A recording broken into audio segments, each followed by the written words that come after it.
Saya adalah salah seorang junior beliau yang terinspirasi ya dari hidup beliau. Bagaimana kita bisa melihat seorang aktivis ya tidak selalu hidupnya berantakan ya seperti halnya kita lihat film-film gitu kan. Tapi seorang aktivis itu ya ketika dia berani untuk mengambil satu keputusan ya dia konsisten dengan keputusannya itu. Betul aktivis.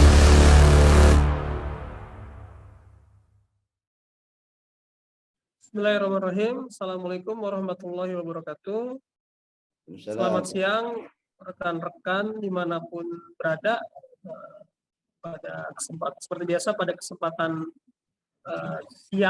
siang hari ini, pagi menjelang siang ini, kita kembali dalam segmen Jangan Salah Arah, membaca berbagai peristiwa yang terjadi secara jernih agar kita tidak salah arah.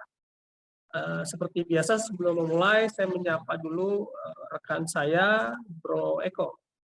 Selamat siang, Bro Eko. Assalamualaikum. Waalaikumsalam warahmatullahi wabarakatuh. Selamat siang, Bang. Gimana kabarnya, Bang? Baik, Bro Eko. Seger kayaknya. Aduh, ini baru ini. Iya, iya. Saya juga menyapa pakar kebijakan publik kita, Bang Ahmad Hidayat. Assalamualaikum, Bang Matur. Assalamualaikum. Selamat siang. Waalaikumsalam warahmatullahi wabarakatuh. Selamat siang, Bro Mustafa dan Bro Eko. Semuanya kabarnya baik ya? Alhamdulillah. Baik, baik. Alhamdulillah. Ya, jadi kita akan mulai ya pembahasan GSA kita hari ini. Topik pertama yang kita angkat dalam GSA siang hari ini adalah tentang wafatnya seorang tokoh nasional kita, Bapak Fahmi Idris ya. Beliau tercatat sebagai mantan aktivis, kemudian juga pengusaha, pebisnis, dan juga masuk ke dunia politik dan pernah juga menjabat sebagai menteri ya, kalau tidak salah. Nah ini kiprahnya banyak sekali Bapak Fahmi Idris ini dalam percaturan baik bisnis maupun politik di Indonesia. Nah, ini mungkin banyak hal Bang ya yang bisa kita pelajari ya dari sosok Bapak Fahmi Idris ini ya. Gimana? Mungkin Bang Matur ada ulasan tentang Bapak Fahmi, almarhum Bapak Fahmi Idris. Silakan Bang. Ya, kita kemarin di hari Minggu ya mendapatkan satu berita duka bahwa senior kita, senior bangsa Indonesia ya, seorang tokoh publik ini meninggal dunia ya di usianya 79 tahun kalau saya tidak salah ya. Dan kita mengenal seorang Fahmi Idris adalah seorang aktivis, seorang yang membela kepentingan masyarakat ya, mulai dari saat mahasiswa ya, saat melawan komunisme ya di tahun 64-65 ya, beliau kan terlibat dalam Kesatuan Aksi Mahasiswa Indonesia ya, dan ketika Arif Rahman Hakim tertembak sebagai pahlawan Tritura, Fahmi Idris itu kemudian menghimpun mahasiswa-mahasiswa seluruh Indonesia dan membentuk satu korps yang disebut dengan Korps Arif Rahman Hakim ya, ARH itu. Nah, dan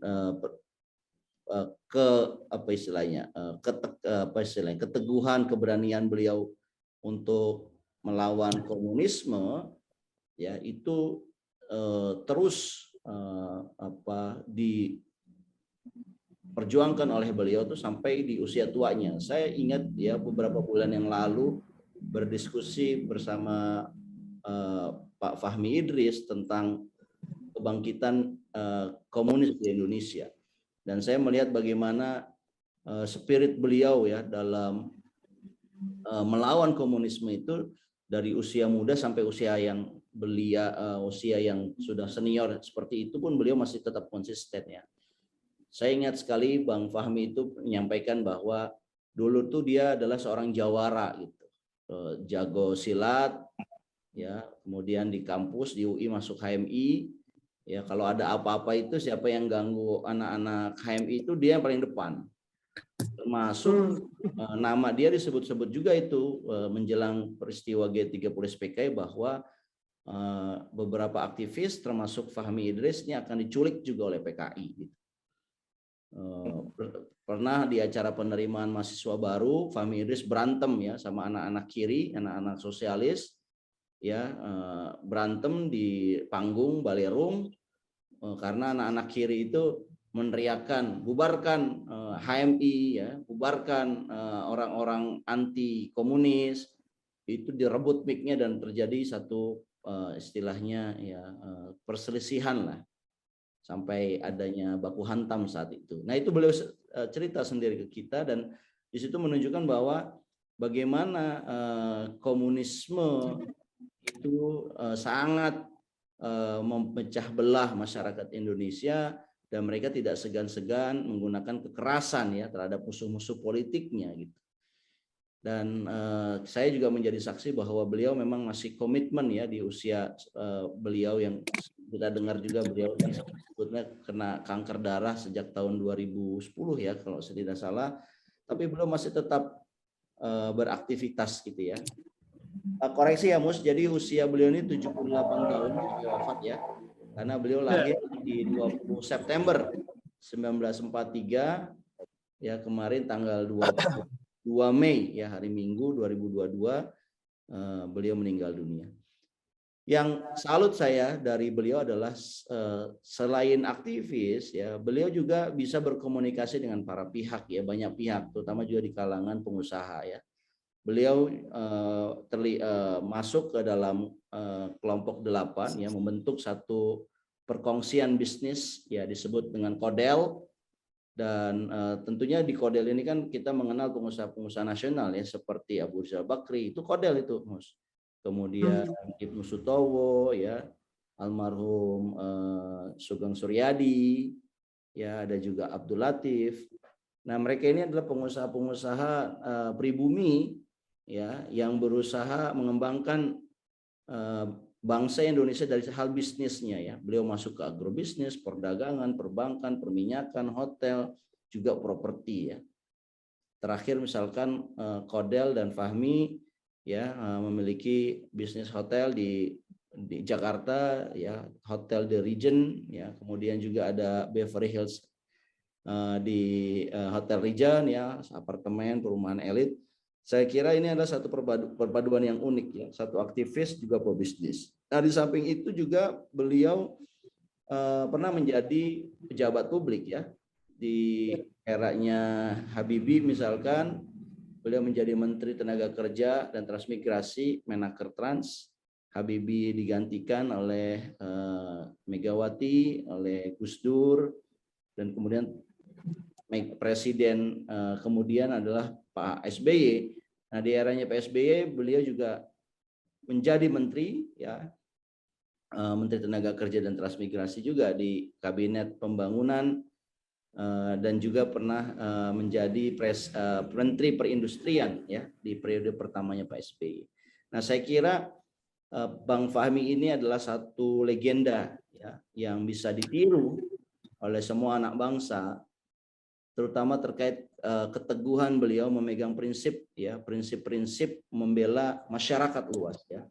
Dan saya kira Bang Fahmi ya telah berhasil mencetak generasi berikutnya, dan kita tahu ya anak beliau Mbak Fahira Idris kan juga pejabat publik ya, anggota DPD dari Jakarta yang juga aktif sekali memperjuangkan kepentingan masyarakat Jakarta. Dan saya kira itu satu legacy ya yang tidak terbantahkan, bahwa beliau tidak hanya sukses dalam kehidupan publik, tapi beliau juga sukses dalam kehidupan pribadi. Dan keturunan-keturunan beliau ya alhamdulillah ya mengikuti jejak yang baik dari beliau.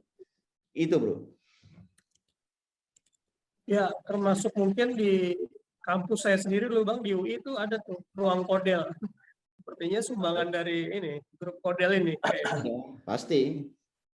Itu kan pendirinya kan aktivis-aktivis kampus itu. Betul.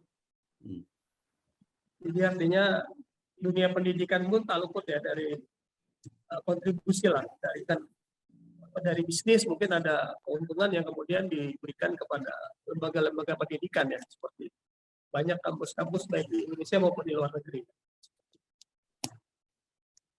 Bro Eko mungkin ada tanggapan?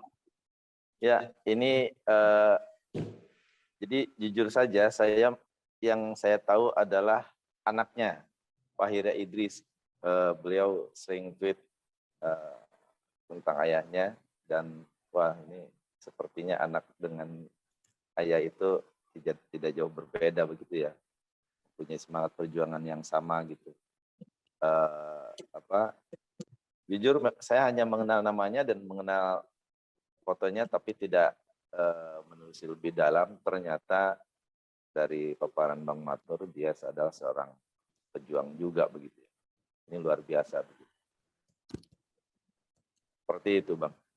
Ya, alhamdulillah emang beliau ini sosok ketika beliau sudah senior ya, beliau memperlihatkan sekali sebagai sosok seorang ayah ya.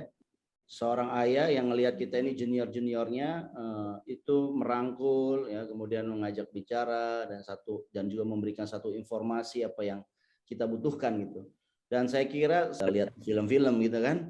Tapi seorang aktivis itu ya ketika dia berani untuk mengambil satu keputusan ya dia konsisten dengan keputusannya itu ya, itulah aktivis.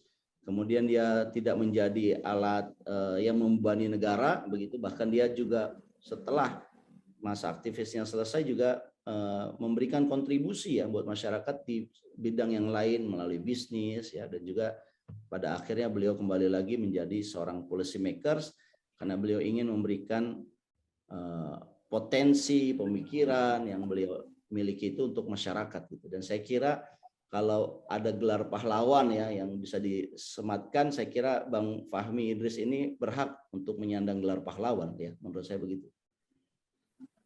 Ya, saya kira cukup ya Bang ya untuk pembahasan Bapak Fahmi di sini. Kita doakan ya semoga beliau diterangi di kuburnya. Keluarga yang ditinggalkan semoga diberikan kesabaran.